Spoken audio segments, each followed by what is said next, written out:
ರಾಜ್ಯದ ಜನರಿಗೆ ಈಗ ಮತ್ತೊಂದು ದರ ಏರಿಕೆಯ ಶಾಕ್. ಇದು ಆಟೋದವರು ಮಾಡ್ತಾ ಇರುವಂಥದ್ದು. ಇವರಿಗೆ ಮಿನಿಮಮ್ ಈಗ 30 ರೂಪಾಯಿ ಇತ್ತು, ಅದನ್ನು 40 ರೂಪಾಯಿ ಮಾಡಬೇಕು ಅಂತ ಇವರ ಬೇಡಿಕೆ. 40 ಆದರೂ ಮಾಡ್ಕೊಳ್ಳಿ, 50 ರೂಪಾಯಿ ಆದರೂ ಮಾಡ್ಕೊಳ್ಳಿ. ಸಮಸ್ಯೆ ಆಟೋದವರಿಗೆ ಆಗುತ್ತೆ, ಕಾರಣ ಆಲ್ಟರ್ನೇಟಿವ್ ಮಾರ್ಗಗಳನ್ನು ಹುಡ್ಕೊಳ್ತಾರೆ ಜನಸಾಮಾನ್ಯರು. ರಾಜ್ಯದ ಜನರಿಗೆ ಮತ್ತೊಂದು ದರ ಏರಿಕೆಯ ಬರೆ. ಶೀಘ್ರವೇ ಆಟೋ ದರ ಏರಿಕೆ ಫಿಕ್ಸ್ ಅಂತಿದ್ದಾರೆ. ಮಿನಿಮಮ್ ದರ 30ರಿಂದ 40 ರೂಪಾಯಿಗೆ ಏರಿಕೆ ಪ್ರಸ್ತಾವನೆ ಮಾಡ್ತಾ ಇದ್ದಾರೆ. 1 ವಾರಗಳ ಗಡುವು ನೀಡಿದೆ ಈಗ ಆಟೋ ಸಂಘಟನೆ. ಇಂದಿನ ಸಭೆಯಲ್ಲಿ ದರ ಏರಿಕೆಗೆ ಒಮ್ಮತ ಇನ್ನೂ ಮೂಡಿಲ್ಲ. ಆಕ್ಷೇಪಣೆ ಸಲ್ಲಿಕೆಗೆ ಅವಕಾಶವನ್ನು ನೀಡಿದೆ ಸಾರಿಗೆ ಇಲಾಖೆ. ಸೊ ಈ ಬೆಳವಣಿಗೆ ಏನಾಗುತ್ತೆ ಅನ್ನುವಂಥದ್ದನ್ನು ನೋಡಬೇಕು ಸದ್ಯಕ್ಕೆ. ಕಾರಣ ಈಗ ಆಲ್ಟರ್ನೇಟಿವ್ ಜನ ಬೇರೆ ಬೇರೆ ಮಾರ್ಗಗಳನ್ನು ಹುಡ್ಕೊಳ್ತಾ ಇದ್ದಾರೆ.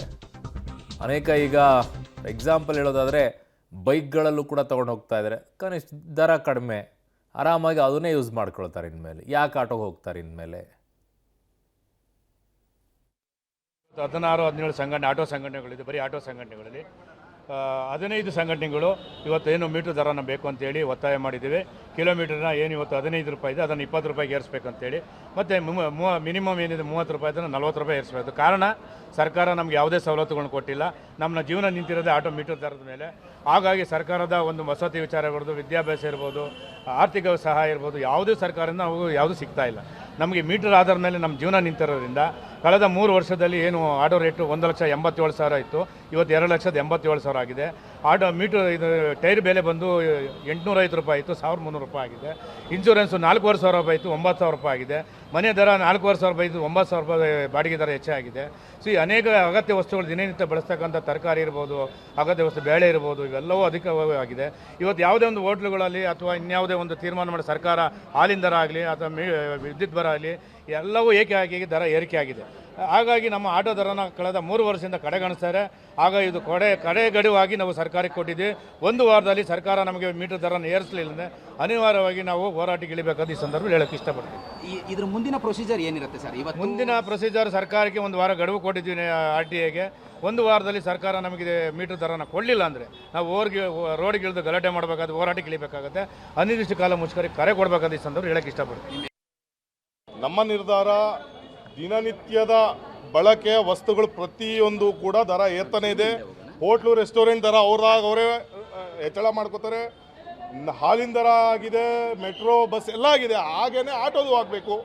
ಯಾಕಂದರೆ ಗ್ಯಾಸ್ ದರಗಳು, ಆಟೋ ರಿಕ್ಷಾ ದರಗಳು, ಟ್ಯಾಕ್ಸ್ಗಳು ಪ್ರತಿಯೊಂದು ಹೆಚ್ಚಳ ಆಗ್ತಾನೆ ಇದೆ. ಹಾಗಾಗಿ ಇದು ಕೂಡ ಆಗಲೇಬೇಕು ಅಂತ ನಾವು ಒತ್ತಾಯ ಮಾಡಿದ್ವಿ. ಅದ್ರ ಜೊತೆಗೆ ಇವತ್ತಿಲ್ಲೇನು ಪ್ರಾಧಿಕಾರ ನೀವು ಕರೆದು ದರಾನ ಹೆಚ್ಚಿಗೆ ಮಾಡ್ತಾ ಇದ್ದೀರಿ, ಇದನ್ನ ಅಪ್ಡೇಟ್ ಇರಬೇಕು. ನಿಮಗೆ ಮೀಟ್ರ್ ಹಾಕ್ಕೊಂಡೇ ಆಟೋ ಓಡಿಸ್ಬೇಕು. ಅಗ್ರಿಗೇಟರ್ ಎಲ್ಲೋ ಕೂತ್ಕೊಂಡು ಅವನಿಗೆ ಬೇಕಾಗಿರೋ ದರಗಳು ಹಾಕ್ಕೊಂಡ್ರೆ ಈ ಒಂದು ಪ್ರಾಧಿಕಾರಕ್ಕೆ ಬೆಲೆ ಏನು? ಇಲ್ಲಿ ಕುಂತಿದಂಥ ಮೆಟ್ರಾಲಜಿಗೆ ಏನು ಬೆಲೆ ಇದೆ, ಟ್ರಾಫಿಕ್ಗೆ ಏನು ಬೆಲೆ ಇದೆ, ಸಾರಿಗೆ ಇಲಾಖೆಗೆ ಏನಿದೆ ಬೆಲೆ? ಅದನ್ನು ನಾವು ಪ್ರಶ್ನೆ ಮಾಡಿದ್ದೇವೆ. ಕ್ರಮ ಜರುಗಿಸ್ಬೇಕು, ಎನ್ಫೋರ್ಸ್ಮೆಂಟ್ ತರಬೇಕು. ಮೀಟರ್ ಬಗ್ಗೆ ನನ್ನ ಸಹೋದ್ಯೋಗಿಗ ಮೆಟ್ರೋ ಬ್ಯೂರೋ ಹೆಡ್ ಆಗಿರುವಂಥ ಪವಿತ್ರ ನನ್ನ ಸಂಪರ್ಕಕ್ಕೆ ಸಿಗ್ತಾ ಇದ್ದಾರೆ. ಪವಿತ್ರ, ಇವರ ಬೇಡಿಕೆಯನ್ನು ಒಂದು ಕಡೆಗೆ ಒಪ್ಕೊಳ್ಳೋಣ. ಈಗ 30 ರೂಪಾಯಿ 40 ರೂಪಾಯಿ ಜಾಸ್ತಿ ಮಾಡಿ ಎಲ್ಲ ಬೆಲೆ ಏರಿಕೆ ಆಗ್ಬಿಟ್ಟಿದೆ ಅಂತೇಳಿ. ಇವರೆಷ್ಟು ನಿಯಮಗಳ ಪಾಲನೆಯನ್ನು ಮಾಡ್ತಾರಂತೆ? ಮೀಟ್ರನ್ನು ಹಾಕ್ಕೊಂಡು ಓಡಿಸ್ತಾರ ಯಾವುದಾದ್ರು ಆಟೋಗೆ, ರೇಟನ್ನು ಹೇಳಕ್ಕೆ ಶುರು ಮಾಡ್ತಾರೆ. ಅಲ್ಲಿರುವಂಥದ್ದು ಲೆಕ್ಕ ಬೇರೆ, ಇವ್ರದ್ದು ಲೆಕ್ಕನೇ ಬೇರೆ ಇರುತ್ತೆ. ಈ ವಿಚಾರದಲ್ಲಿ ಏನು ಹೇಳ್ತಾರೆ ಆಟೋ ಸಂಘಟನೆಯವರು ಆಗಿದ್ದಾಗ? ಅರುಣ್, ಇವತ್ತು ಅದೇ ಸಭೆಯಲ್ಲೂ ಕೂಡ ಪ್ರಸ್ತಾಪ ಆಯ್ತು. ಗ್ರಾಹಕರ ವೇದಿಕೆ ಅವರು ಕೂಡ ಇದ್ರು. ಸೊ ಅವರು ಕೂಡ ಪ್ರಸ್ತಾಪವನ್ನ ಮಾಡಿದ್ರು. ಮೀಟರ್ ವಿಚಾರದಲ್ಲಿ ಬಹುತೇಕ ಆಟೋ ಡ್ರೈವರ್ಸ್ ಆ ರೂಲ್ಸ್ ಅನ್ನ ಫಾಲೋನೇ ಮಾಡ್ತಾ ಇಲ್ಲ. ಮೀಟರ್ ಅನ್ನ ಹಾಕದೆ ಜನರಿಗೆ ದುಪ್ಪಟ್ಟು ಹಣ, ಬಾಯಿಗೆ ಬಂದಷ್ಟು ಹಣವನ್ನ ವಿಧಿಸ್ತಾ ಇದ್ದಾರೆ ಅನ್ನುವಂಥದ್ದು ಒಂದು ಕಡೆ. ಇನ್ನೊಂದು ಕಡೆ ಅಗ್ರಿಗೇಟರ್ ಓಲಾ, ಊಬರ್ ಕಂಪನಿಗಳು ಕೂಡ ಅಷ್ಟೇನೆ ಕಮಿಷನ್ ಹೆಸರಿನಲ್ಲಿ ಪೀಕ್ ಅವರ್, ನಾನ್ ಪೀಕ್ ಅವರ್ ಅಲ್ಲಿ ಆ ರೀತಿ ದರವನ್ನ ವ್ಯತ್ಯಾಸ ಮಾಡಿಕೊಂಡು ಬೇಕಾಬಿಟ್ಟಿ ದರವನ್ನ ವಿಧಿಸ್ತಾ ಇದ್ದಾರೆ. ಒಂದೊಂದು ಕಿಲೋಮೀಟರ್ಗಳಿಗೆ ಇರುವಂತಹ ರೂಲ್ಸ್ ಏನಿದೆ ಅದನ್ನು ಫಾಲೋ ಮಾಡದೆ ಈ ಎರಡಕ್ಕೂ ಕೂಡ ಕಡಿವಾಣ ಹಾಕಿ ಗ್ರಾಹಕರ ಫ್ರೆಂಡ್ಲಿ ಆಗಿ ಇರಬೇಕು ಅನ್ನುವಂತಹದ್ದು ಇದು. ಯಾಕಂದ್ರೆ ಗ್ರಾಹಕರಿಗೆ ಸೇವೆಯನ್ನ ಸಲ್ಲಿಸ್ತಾ ಇರುವಂತ ಈ ರೀತಿ ದುಪ್ಪಟ್ಟು ಹಣವನ್ನ ವಿಧಿಸಬಾರ್ದು ಅನ್ನುವಂಥದ್ದು ಕೂಡ ಕೇಳಿಬಂತು. ಅದರ ಜೊತೆಗೆ ಈಗ ಒಂದಿಷ್ಟು ಆಟೋ ಚಾಲಕರು ಮೀಟರ್ ಅನ್ನೇ ಹಾಕಿ ಪ್ರಯಾಣ ಬೆಳೆಸುವವರು ಕೂಡ ಇದ್ದಾರೆ. ಹಾಗಾಗಿ ಅವ್ರು ಹೇಳ್ತಾ ಇರುವಂತದ್ದು ಈಗ ಎಲ್ಲದಕ್ಕೂ ಕೂಡ ದರವನ್ನ ಏರಿಕೆ ಆಗಿದೆ.